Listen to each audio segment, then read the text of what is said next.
هذا مقبيله جيت مول المغرب، جيت كنت حنحط المصحف، لقيت واحد حط لي ورقه هنايا. المهم هذه الورقه هذا السؤال كتب لي سؤال طويل شويه وكتبوا لي في كرتونه تاع دخان، شغل التدخين مضر بالصحه. كتب لي سؤال، كتب لي في ورقه تاع الدخان. معليش خلاص الورقه يا سيدي، لو كان جيت لينا نعطيوك ورقه وما تكتب لناش في ورقه تاع الدخان يا سيدي. مانيش عارف الا عندي كان حاسب بلي انا بالك نحشم ولا نخاف ما نجاوبش عليه. عندنا الجرأه، هو من المفروض هذا لو كان عنده جرأه يجي يسألني مباشره ونجاوبه مباشره، ما نحجب ما نخاف. بكري قالوا لي ما فيك شو تبن ما يخافش من النار. يعني ما فيكوش تبن ما يخافش من النار. كون جيت هكذا خمن تكتب لنا هذا الكتيبه هذه في وقت تاع الدخان.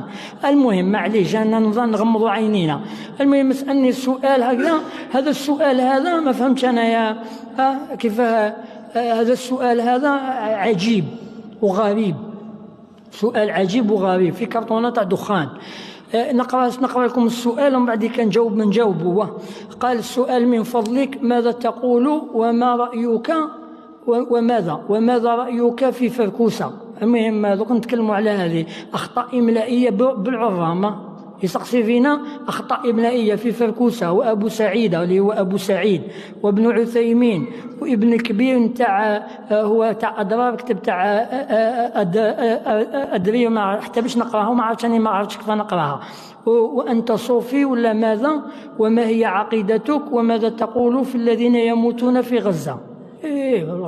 بزاف عطينا بالسؤال بالواحد يا سيدي. شيء عجيب. احنا نتكلموا على الابرار، نتكلموا شوف الناس كاين اللي مخوين وكروشه. شيء عجيب. بصح نجاوبك معليش نجاوبك ماذا تقول وماذا رايك في فركوسه؟ عندك اخطاء املائيه لازم نعاودوا نردوك للسنه الاولى وتعاود تكتب ونعاودوا نقلعوا منك من السنه الاولى ومن بعديك ما تهضرش كاع يتينا نتايا. مشكل كي ولينا هكذايا مشكل. احنا قعدنا تليفونات تشوف الناس دوك الناس اللي هم يردوا على العلماء وعلى الدعاة وعلى اهل الدعوه وعلى شكون حثالة القوم. ولهذا النبي قال لا تقوم الساعة حتى تكون الدنيا في يد لكع بن لكع. قالوا من لكع يا رسول الله؟ قال الرجل التافه يتكلم في أمر العامة. رجل التافه. أنا في زمان التفاهة، ودي التفاهة أناسها ورجالها. الناس تافهين يتكلموا في أمور كبيرة عليهم بزاف. الناس تلقى إنسان تافه تلقاه يتكلم أمور في الدين والله لو سئل عنها عمر بن الخطاب لجمع لها أهل بدر.